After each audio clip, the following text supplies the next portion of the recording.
어, 아까도 이야기했듯이 제가 원래 이제 요한복음을 계속 강의를 이어갈까 하다가요. 금요일 날은 이제 어린이날이었고 또 내일은 어버이날이라서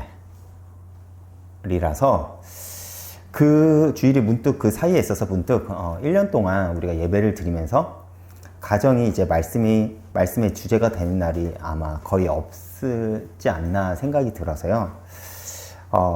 오늘은 이제 가정을 위한 예배를 드리겠습니다. 여러분들은 가정에서 가장 필요한 것이 무엇이라고 생각을 하시나요? 아마 마찬가지겠지만 사랑이지 않을까라는 생각이 듭니다. 오늘날 현대 가족들을 보면요, 사랑이 없어요. 그렇기에 가족을 위해 희생도 이전보다는 약해졌고요. 그리고 그렇기 때문에 쉽게 분열하고 갈라지기도 하죠. 그래서 오늘은 사랑을 주제로 가정을 향한 메시지를 전해보고자 합니다. 제가 이전에도 말했지만 하나님은 이제 세상을 창조하시고 인간에게 이제 두 가지 제도를 주셨죠. 먼저 제도는 가정이고, 그리고 타락 이후에 주신 제도는 교회입니다.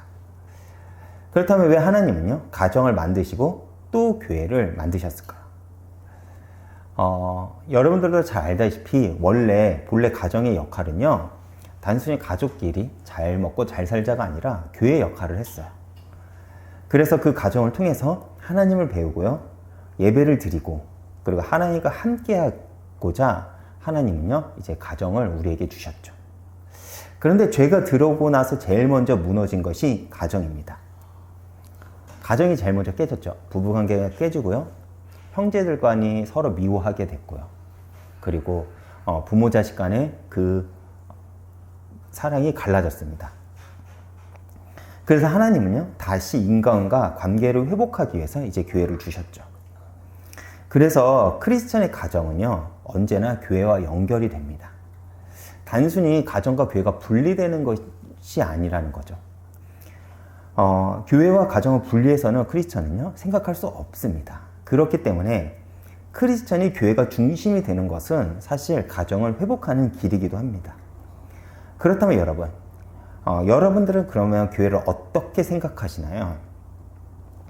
보통 많은 사람들은요, 일요일마다 가서 예배 드리는 곳이라고 이제 교회를 생각합니다. 좀 신앙이 좋은 사람들은요, 내가 교회야 그러면서 삶을 살아가기도 하죠. 그런데 교회의 본질은 무엇이냐라고 하면 결국 연합입니다. 제가 왜 교회에 대해서 먼저 이야기를 하냐면, 이 교회라는 것을 우리가 알아야지 나중에 가정에게도 똑같이 적용할 수 있기 때문에 그렇습니다. 가정도 마찬가지겠죠. 원래 가정의 본질 역시도 연합입니다. 그런데 여러분 한번 생각해 보세요. 오늘날 가정을 보면요, 이 단어가 어울리나요? 그렇지 않죠. 부부간의 대화가 없고요, 부모 자식 간에도 대화가 없습니다. 그렇다면 형제들 간에 그 우정이 있나요? 그 우애가 있나요? 그렇지도 않죠. 형제들 간에도 서로 각자의 삶을 살아가기가 바쁩니다. 남편과 아내, 그리고 부모와 자식, 그리고 형제들 모두 연합이 되지 못하는 것이 오늘날 가정의 현실이기도 합니다. 그렇다면 교회는 어떤가요? 이 가정이 무너졌다면 하나님은요, 교회를 통해서 다시 한번 그 연합을 회복해서 그 은혜를 가정이 흘러가게 하길 바라는데, 오늘날 교회는 또 어떻습니까? 무너진 가정을 통해서는 하나님과 관계를 회복하기 위해 세우신 것이 교회의 목적입니다. 그런데 오늘날 성도님들은 교회와 함께 세워가기보다는요, 사실 교회를 통해서, 아니면 교회에서 만나지는 사람들을 통해서 저 사람들이, 이 교회가 내게 이익이 되는가 아닌가를 따집니다.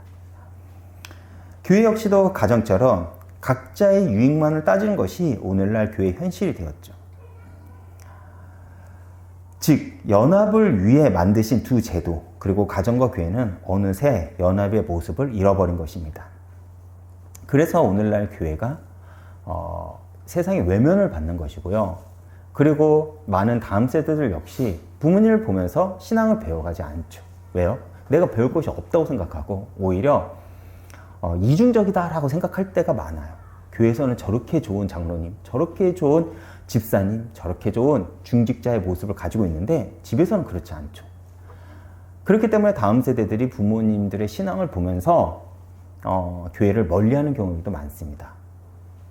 또한 청년들 역시도 교회 생활에서는 어떤 사람들은 열정적으로 일은 하지만 사실 실생활에서는 내가 불신자와는 전혀 틀리지 않은 모습을 살아가는 젊은 청년들도 너무나도 많은 것이 오늘날 현실이죠. 그렇기 때문에 세상은 교회를 외면하기 시작했습니다. 원래 예수 믿는 사람들을 통해서요, 과거에는 가정이 지켜졌고요, 그리고 치유가 일어났고 그 가정이 내 이웃들에게 사랑을 베풀었는데 어느덧 크리스천의 가정 역시도 정말 그런 모습을 잃어버렸죠. 그런데 오늘 본문을 보면요, 중요한 문장이 나옵니다. 우리는 서로 사랑할지니라고 했습니다. 이것은 우리에게 굉장히 낯선 문장이기도 합니다. 왜요? 우리가 생각한 사랑이라는 개념은요, 단순히 이성 간의 사랑만은 우리는 집중적으로 생각을 합니다. 근데 여기서 연합을 의미하는 우리라는 단어는 두 가지 의미가 있습니다. 첫 번째는 바로 나와 그리스도와의 연합을 가리키는 것이죠. 우리는 이것이 먼저 전제가 되어야 됩니다. 이것이 전제가 되지 않는다면 온전한 가정과 온전한 교회는 성립되지 않는다는 것이죠. 우리가 예수를 믿는다는 것은 무엇이냐면 바로 내가 그리스도와 연합했습니다 라는 것입니다. 즉 내가 구원받았다는 것은 원래 죄와 사망 가운데 있었던 내 삶 속에서 예수의 생명이 들어왔다는 것을 의미합니다.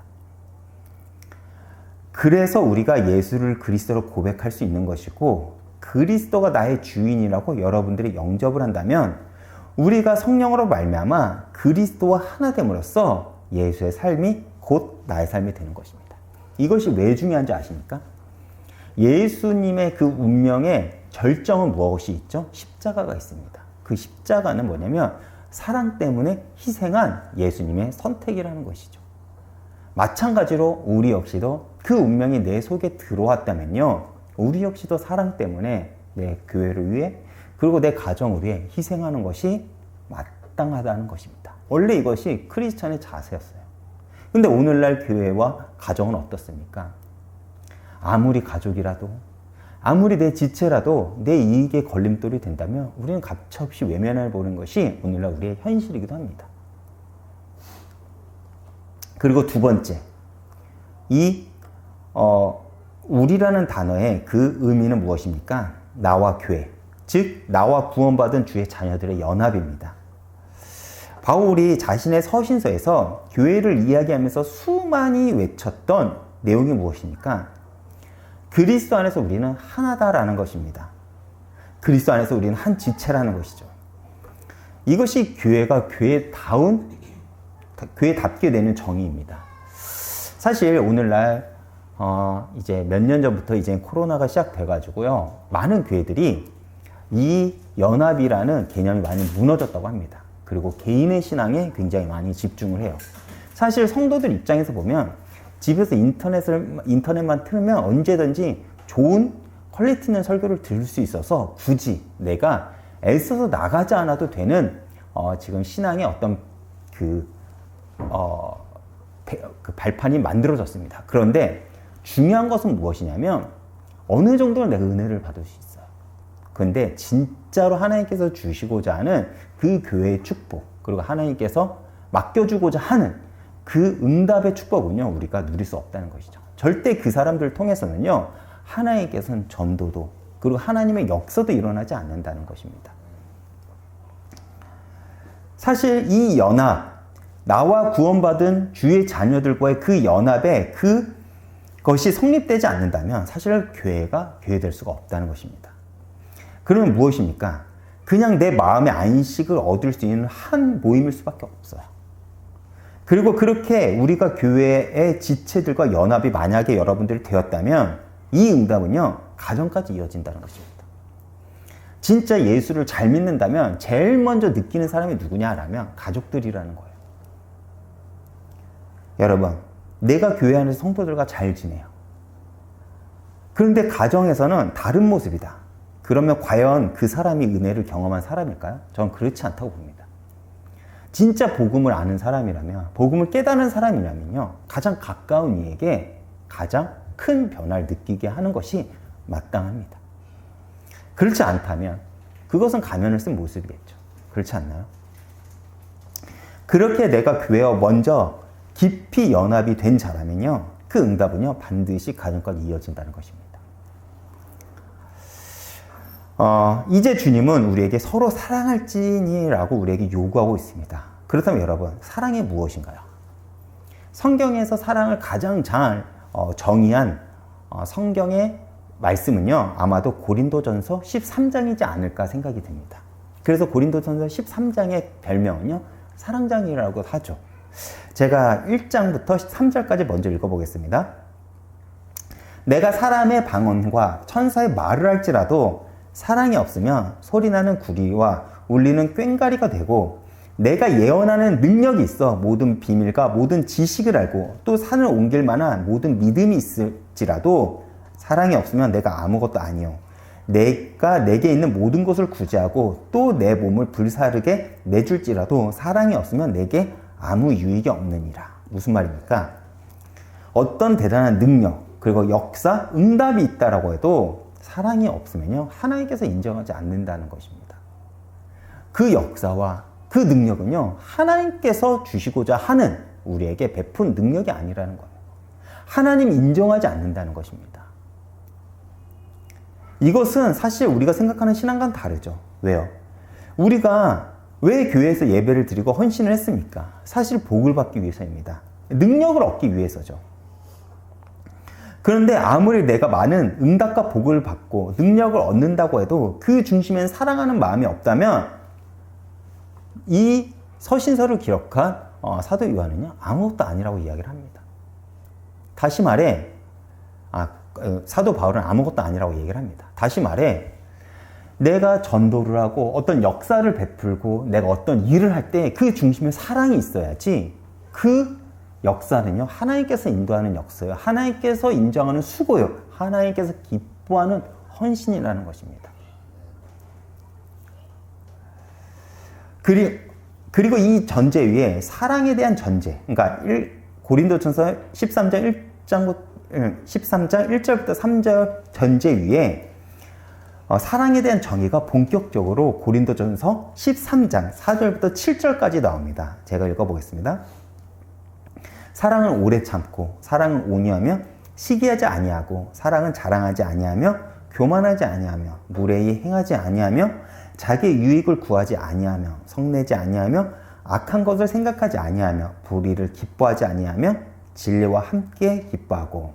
그리고 이 말씀 중에 가장 포인트, 중요한 구절은 아마 7절이지 않을까 생각을 합니다. 제가 7절을 읽어보겠습니다.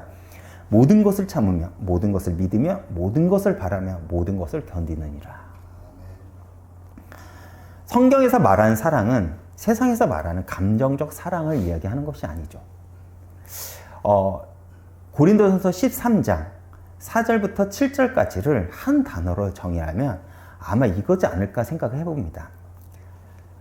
책임. 이것이 성경에서 말하는 아마도 사랑의 정의일 것입니다. 그렇지 않나요? 제가 가족을 사랑하는 방법이 무엇입니까? 제가 남편으로서, 그리고 한 아이의 아버지로서 제가 우리 가족을 사랑하는 방법이 무엇입니까? 바로 책임지는 것입니다. 남편으로서요, 아버지로서요. 제 아내도 마찬가지겠죠. 그리고 그 책임지는 것에 대한 희생을요, 제가 억울해할까요? 부모가 돼가지고 내가 희생하는 것을 억울해할까요? 그렇지 않죠. 오히려 기뻐합니다. 내 희생이 내 가족이 살리는 길이라면 그 희생을 억울해한 사람은 단 한 명도 없을 것입니다. 왜요? 사랑하니까요. 그런데 그 책임이 없다. 그것은 사랑이 아니죠. 그렇죠. 그래서 성경은 하나님이 우리를 향한 사랑을 어떻게 표현하셨나요? 독생자 예수가 십자가를 지심으로 우리의 사랑을 확증하셨다라고 얘기를 합니다. 그렇죠. 책임을 지신 것입니다. 그리고 그 사랑의 책임은요, 이제 성도인 우리들한테도 주어졌죠. 사실 이것은 권면도 부탁도 아닙니다. 바로 그리스도인에게 교회를 말씀하실 때 하신 말씀이라는 것이죠. 먼저 누구와 누구의 사랑을 먼저 이야기를 하는 것일까요? 항상 먼저 크리스천의 전제는요, 나와 하나님과 관계가 먼저예요. 늘. 요한복음 3장 16절, 우리가 아마 다음 주에 우리가 알아볼 내용입니다. 여기서 잠깐 먼저 짧게 언급하면요, 하나님이 세상을 이처럼 우리가 가늠할 수 없을 만큼 자신의 독생자를 내어줄 만큼 하나님은요, 우리를 사랑하셨다는 거예요. 그 결과가 바로 믿는 자에게 영생을 얻게 하셨다는 겁니다.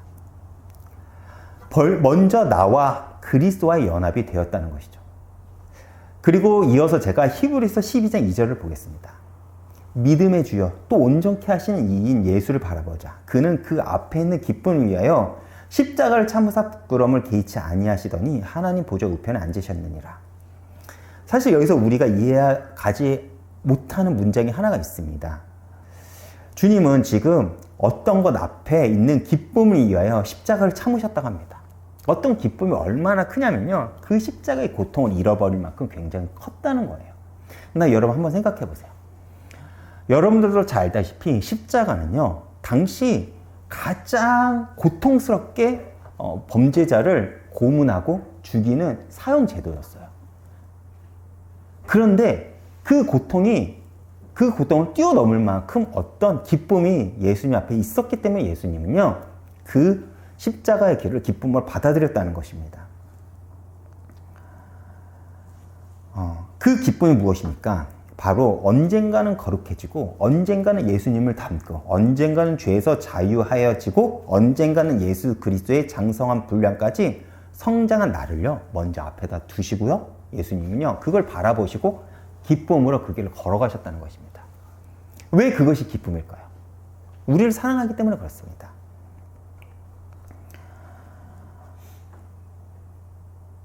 그리고 예수님은 우리를 향한 하나님의 사랑의 마음을 알기에 순종함으로 그 십자가를 걸어가신 것입니다.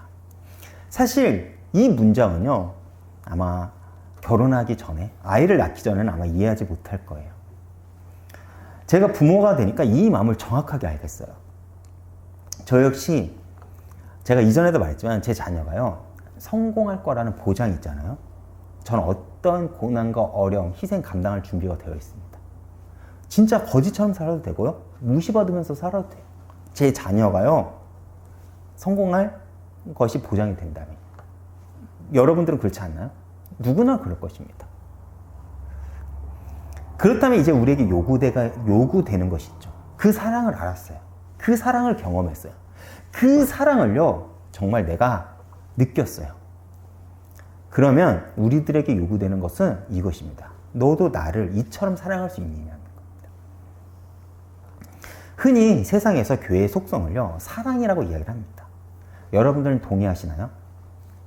요한일서 4장 12절을 보면요, 이렇게 나와 있습니다. 너희가 서로 사랑하면 하나님이 우리 안에 거하고 그 사랑이 우리 안에 온전히 이루어지느니라. 하나님의 사랑은 우리 안에 온전히 이루어진 역사는 바로 서로 사랑할 때라고 우리에게 이야기를 하고 있습니다. 여러분, 구원을 받고 하나님을 만났다면 제일 먼저 나타나는 현상이 서로 사랑하는 모습이라는 것입니다. 이게 억지가 아니에요. 그런데 우리는 내가 예수를 믿는다고 하면서 대부분요, 전부 개인적인 신앙에만 머물러요. 이게 굉장히 웃긴 게, 신앙생활 오래 하면 오래 하고, 그리고 내가 어떤 영적인 비밀, 그리고 내가 하나님에 대해서 많이 안다고 하는 사람일수록 사랑이 없어요. 내 신앙에만 집중을 해요. 이게 굉장히 먼저 뭔가 멋있어 보이나 봐요. 근데 그렇지 않죠. 진짜 하나님은 누굴 통해서 역사하시냐면 사랑을 흘려보내는 일을 통해서 지금까지 교회를 이끌어왔다는 것입니다. 서로 사랑할 때 하나님의 사랑이 내 개인이 아니라 우리 안에 온전해진다는 것입니다. 여기서 온전하다라는 이 단어는요, 헬라어로 테레이오라고 하는데 그 의미는 완전하게 하다, 성취하다, 완성하다는 의미를 가집니다. 여러분, 하나님의 사랑이 언제 가장 완전하고 온전했을 때가 언제였습니까? 바로 창조 직후 에덴의 축복을 인간이 온전히 누릴 때 하나님은요, 그 상태를 바라보고 너무나도 좋았습니다. 그런데 죄가 들어와 인간에게 주어졌던 그 완전하고 온전한 축복은 깨졌죠. 그 증거가 무엇입니까? 하나님께서 세우신 제도인 가정이 무너진 것입니다. 그리고 하나님은 다시 한번 그 축복을 완성하고 성취하고 우리에게 주시기 위해 교회를 다시 한번 세우셨죠. 이제 우리는 하나님의 명령인 서로 사랑함으로써 다시 한번 교회와 가정을 향한 하나님의 사랑을 온전히 누려야 되는 그 사명이 우리에게 있다는 것입니다. 그런데 문제는 무엇이냐면 우리는 그렇게 하기 싫어요. 우리의 속성은요. 왜 그렇죠? 사실 이기적이기 때문에 그렇습니다. 부모든 자식이든 형제든요, 내 이익에 그리고 내 요구에 반응하지 않으면요, 언제든지 관계를 끊을 수 있습니다. 언제든지요. 너무나도 이혼이라는 단어가 쉬운 시대에 삽니다. 부모 자식 간에 너무나도 쉽게 정말 관계를 끊는 시대에 우리는 살고 있어요. 형제는 뭐 말할 것도 없겠죠. 우리의 문제가 창세기 3장 그 선악과 사건으로 인한 것인지를 우리는 다 압니다. 그런데 그렇다면 창세기 3장의 문제는 무엇인가요? 바로 내가 주인이 되고자 하는 욕심이에요. 내가 보기 좋아 하나님의 언약을 일방적으로 깬 사건이죠.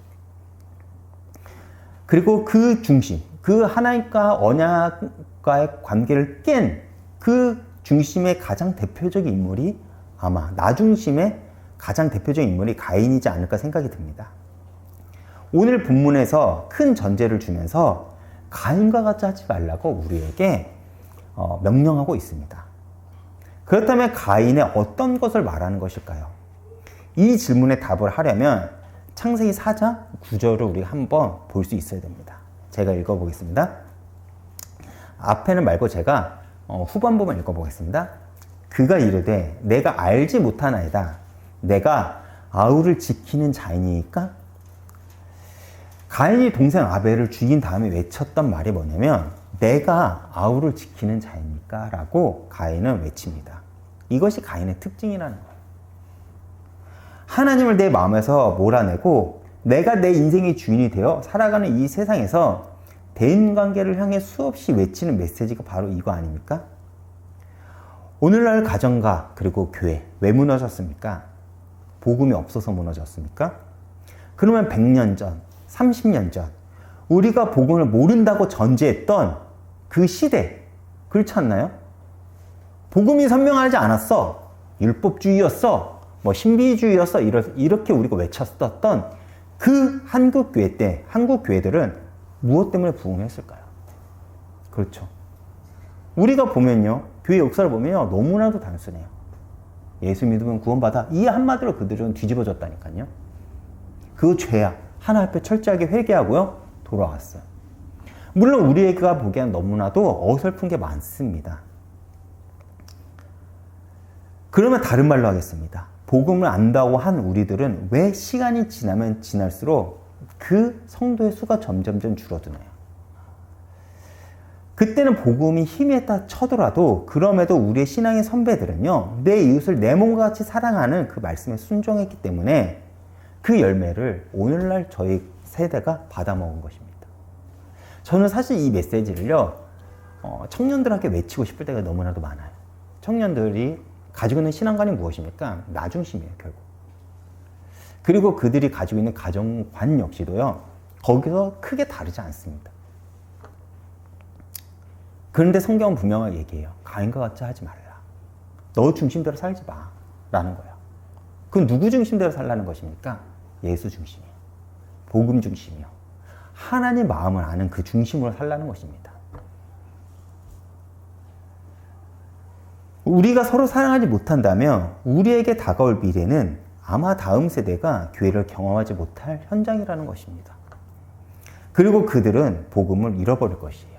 그러면 더 교회가 무너지면 무너질수록 가정은 더 빨리 무너지겠죠. 사실 오늘날 한국교회에 이렇게 많이 가정이 빠른 속도로 무너진 이유는요. 저는 교회의 책임이 가장 크게 있다고 봅니다. 원래 교회는요. 가정을 지켰어요. 예전에 우리가 이런 얘기 듣지 않았습니까?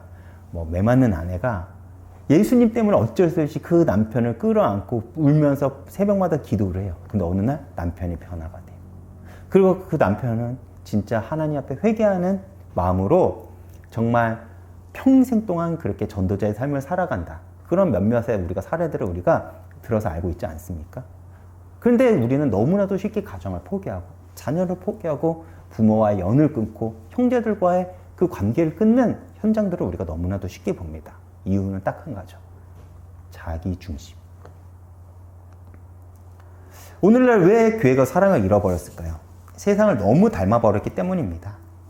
오늘날 교회 안에서 내가 내 아우를 지키는 자이니까 메시지가 너무 많이 들리고 있어요. 이게 비단 교회만 그럴까요? 가정은 안 그럴까요? 가정주시도 마찬가지죠. 이것은 가인의 입에서 나와야 됩니다. 입에서 나와야 합니다. 다시 말해 하나님을 모르는 자 입에서만 나와야 하는 말이라는 것입니다. 내 유익, 내 탐심, 내 욕심과 내 이기심을 위해 무엇인지 할 수 있다는 그 세상 사람들의 내면에서 외쳐지는 메시지가 바로 이거예요. 원래요. 그런데 이 메시지가 크리스천의 가정에서 그리고 교회 안에서 너무 많이 울리고 있다는 것이 문제라는 것입니다. 나만 예수를 잘 믿으면 되는 거 아닙니까? 남이 어떻든 나만 은혜를 받으면 되는 것 아닙니까? 내가 한국 교회를 그리고 다음 세대를 지키는 자입니까? 이것이 우리들이 외치는 소리 아닌가요? 그렇죠. 오늘날 우리가 정말 무섭게 세상을 닮아가고 있다는 증거가 바로 이 우리들의 내면의 외침이라는 것이죠. 제가 몇 년 전에 이제 청년부를 사역을 하면서 느끼는 것들이 이거입니다. 나랑 성격이 안 맞아요. 나랑 어떤 것이 맞지 않으면 그 사람들과의 관계를 회복하는 게 너무 어려워요. 이게 비단 청년들의 문제만은 아닐 거예요. 제가 큰 교회에서 이제 장년들을 그렇게 상대해 본 적이 많이 없으니까 제가 청년들 중심을 얘기를 하는데요. 제가 청년부 사역을 하면서 제일 어려운 게 뭔지 아십니까? 바로 하나 되게 만드는 거예요. 진짜. 왜냐면 요구가 다 다르거든요. 내가 이 사람 요구를 들어주면 이 무리가 불평을 하고 이 무리의 요구를 들어주면 이 무리가 불평을 하고요. 왜 그럴까요? 이 마인드가 어느덧 우리 안에 들어왔기 때문에 그렇습니다. 그런데 여러분, 우리가 분명히 알아야 될 것이 있습니다. 세상은요, 가면 갈수록 악해집니다.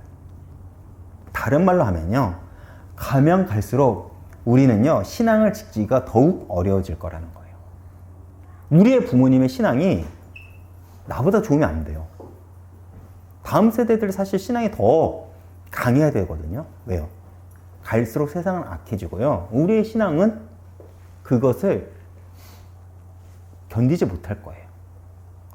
지금 내가 이 모습으로 신앙생활을 한다면요. 앞으로는요. 신앙생활을 하지 못할 거라는 거예요. 믿음을 지키지 못할 거기 때문에 그래요.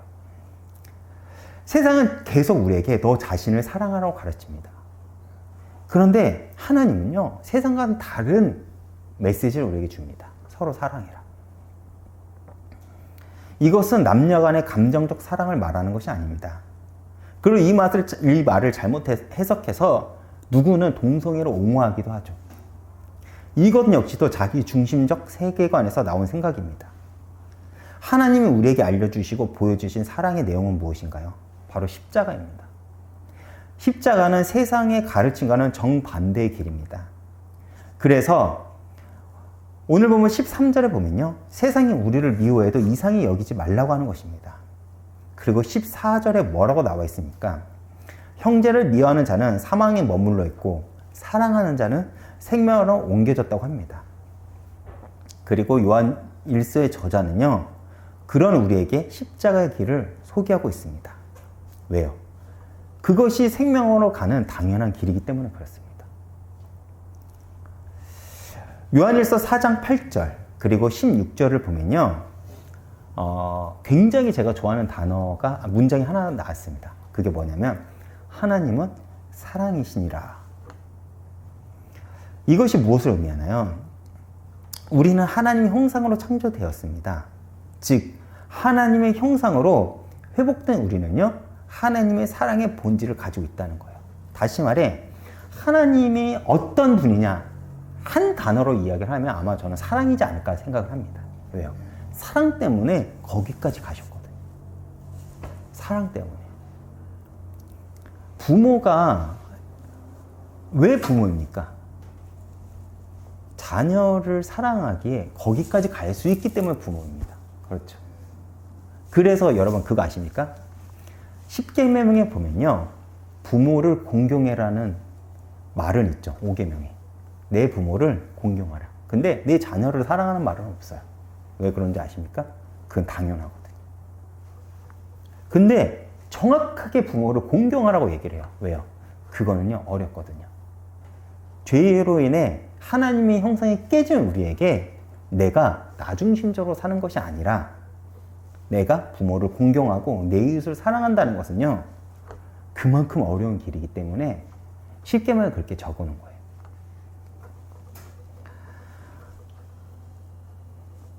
결론입니다. 누가복음 10장에 보면요, 한 사건이 나옵니다. 10장 25절부터 28절을 보면요, 예수님을 시험하러 온 율법교사의 이야기가 나오죠.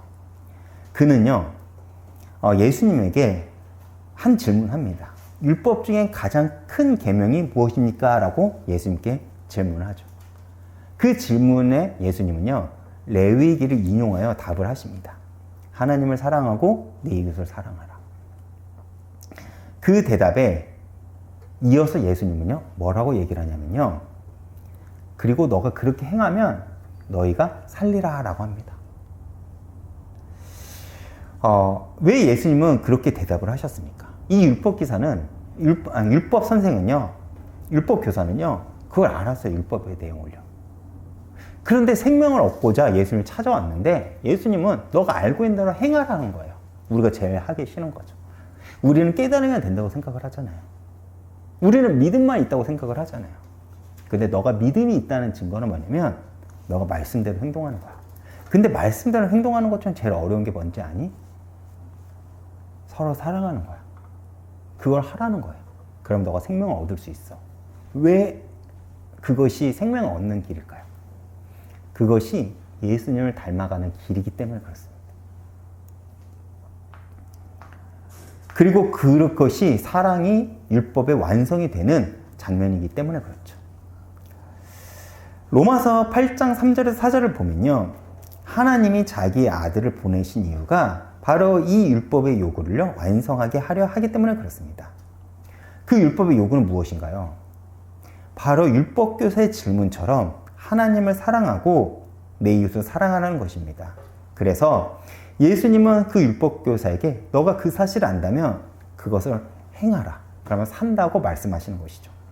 즉, 내 생각과 마음을 넘어서 하나님과 교회 그리고 그 지체들을 섬기며 사랑하는 것입니다. 그리고 그 사랑은요, 결국 가정까지 흘러 무너진 가정을요, 회복시킬 거라는 것이죠. 여러분, 말씀 속에서 우리의 인생을 하나님 작품으로 만들어 가시길 바랍니다. 여러분은 어떻게 내 인생이 하나님의 작품으로 만들 수 있을까요? 바로 여러분이 사랑을 행하는 그 과정 속에서 하나님의 작품이 만들어질 것입니다. 처음에는 안 돼요. 처음에는 우당탕탕하겠죠. 정말 그 안 되는 내 마음 속에 갈등도 있고 좌절도 있고 낙심도 있을 것입니다. 근데 모든 재미있는 이야기가 그렇듯이 그 과정을 하나하나 우리가 밟아가면서 마침내 그 영웅의 서사를 그리듯이 우리가 하나님께서 원하시는 그 성화의 완성까지 우리는 가게 될 거라는 것입니다. 지금 세상은 가정이 무너졌어요. 그렇게 무너진 가정 속에 여러분이 삶으로써 그 복음의 길을 제시하길 축원드리겠습니다. 제가 이번 주 찬양은요, 주님 마음 내게 주소서라는 찬양을 준비했습니다. 사실 제가 사랑하라고 여러분들한테 강하게 이야기를 했지만요, 사실 우리의 실력으로는 누구도 사랑할 수 없어요. 사실 우리의 실존은요, 나중심인 게 맞아요. 우리의 본성은요.